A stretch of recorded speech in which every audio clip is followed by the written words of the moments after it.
একটি breaking news দর্শক, এই জুলাই গণহত্যার দায় এটা যে আওয়ামী লীগের, এটা যে হাসিনা সরকারের, এটা আবারও স্বীকার করে নিলেন হাসিনা পুত্র সজীব ওয়াজেদ জয়। দেরিতে হলেও তার সুমতি হলো। এতদিন হাসিনা বলেছেন এগুলো ইউনূসের জঙ্গিরা করেছে, আবার অনেকে বলেছেন এগুলো মেটিকুলাস ডিজাইন, জঙ্গিরা করেছে, পুলিশ 7.62 রাইফেল ব্যবহার করে না। অথচ আমরা দেখেছি ঝাঁকে ঝাঁকে পুলিশ এই 7.62 সেমি অটোমেটিক চাইনিজ সাবমেশিন গান ব্যবহার করে মানুষ মারছে। কত মিথ্যা কথা, কত গুজব। শেষ পর্যন্ত সজীব ওয়াজেদ জয় স্বীকার করে নিলেন যে এই জুলাই গণহত্যার জন্য তারাই দায়ী, তার দল দায়ী এবং পার্টিকুলারলি তার মা দায়ী। এগুলো স্বীকার না করে তো কোনো উপায় নেই। এত কিছু, এত জাতিসংঘের রিপোর্ট, হিউম্যান রাইটস ওয়াচের রিপোর্ট, আরো বিভিন্ন জায়গার বিভিন্ন রিপোর্টে সবকিছুতে প্রমাণিত হয় যে এগুলো আসলে আওয়ামী লীগ ঘটিয়েছে এবং এগুলো হয়েছে শেখ হাসিনার নির্দেশে। এবং অনেকেই হয়তো অনেক কথা বলবেন যে ভাই জয়ের তো কথা ঠিক নেই। এটাও ঠিক আছে। যেমন হাসিনা পালিয়ে যাওয়ার পর জয় বলেছিল যে আমি আমার ফ্যামিলি আমরা আর আপনাদের সুখ দুঃখের ভিতরে নাই। তারপরের দিন বলল আমার মা রাজনীতি করবে না, আবার তারপরে বলল তার মা আবার বাংলাদেশে আসবে। এরকম বিভিন্ন সময় বিভিন্ন কথা বলেছে, সেটা সত্য। বাট আমার মনে হয় যে এবার তিনি যে কথাটা বলেছেন যে এই তাদের এই ভুলের কারণেই আসলে এই জুলাই গণহত্যা, এবং এই জুলাই গণহত্যার জন্য তারাই দায়ী, এটা বলেছেন কোথায় বলেছেন বার্তা সংস্থা এপি কে।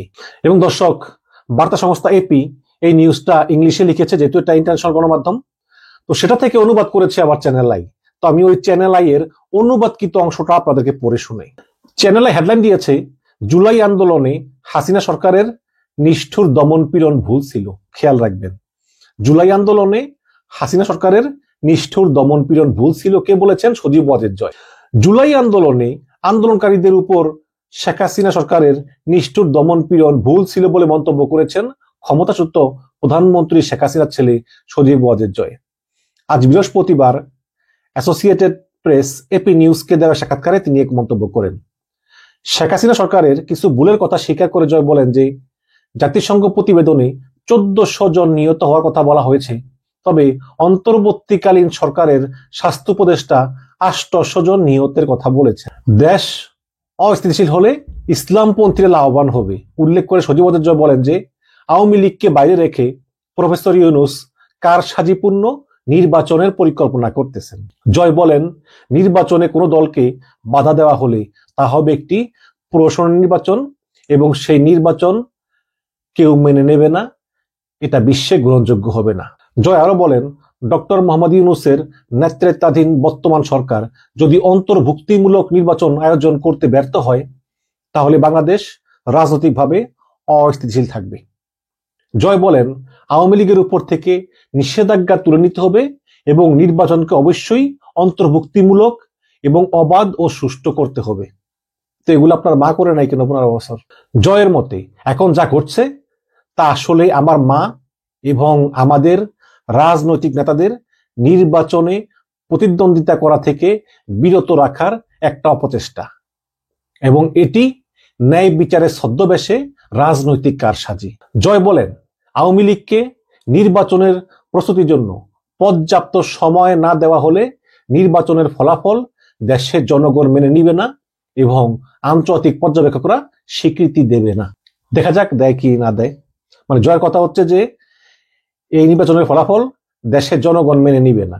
এখন এই যে আপনার আমার যে ভুয়া নির্বাচন 14, 18, 24 এগুলো তো দেশের জনগণ মানে নেই, তাতে আপনাদের কি আইসে গেছে? এখন জনগণ মেনে নিবে না এবং আন্তর্জাতিক পর্যবেক্ষকরা স্বীকৃতি দিবে না। ভালো কথা, দেখি না।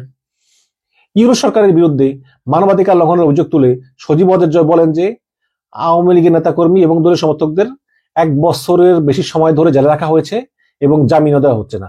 প্রচুর জামিন দেওয়া হচ্ছে, যা ধরা হচ্ছে 80% জামিন হয়ে যাচ্ছে মিথ্যা কথা বলে। জয় দাবি করেন, আওয়ামী লীগ ক্ষমতাচ্যুত হওয়ার পর থেকে প্রায় 500 আওয়ামী লীগ কর্মীকে হত্যা করা হয়েছে, যার মধ্যে 31 জন দলীয় কর্মী জেল হাজতে মারা গেছেন।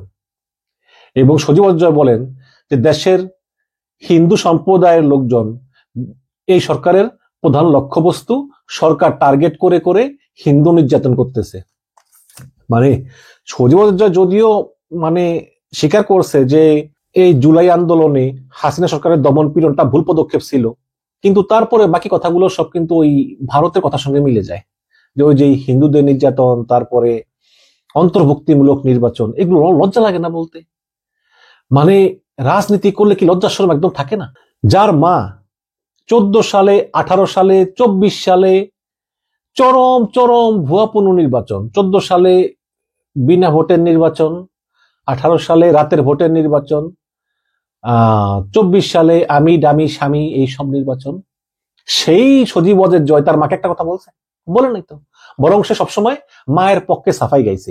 এখন সে বলতেছে যে জুলাই আন্দোলন এটা আমাদের ভুল ছিল, তার মা তো স্পষ্ট বলতেছে যে সবাইরা ফাঁসি দিব। তার মার খুব আশা সে আবার প্রধানমন্ত্রী হবে, আল্লাহ যে তোমার বাঁচায় রাখছে, তার মা এভাবে বলে যে আল্লাহ যে তোমাকে বাঁচায় রাখছে, মনে হয় ওদেরকে ফাঁসি দেওয়ার জন্য আমাকে বাঁচায় রাখছে। তো দেখেন, ফাঁসি দিতে চায়, কি প্রতিহিংসা পরায়ণ। আর তার ছেলে বলতেছে যে এটা আমাদের ভুল ছিল। এখন আপনারা মা ছেলে মিল্লা বৈশা সিদ্ধান্ত নেন যে কোনটা সঠিক, আমরা জনগণ দেখি।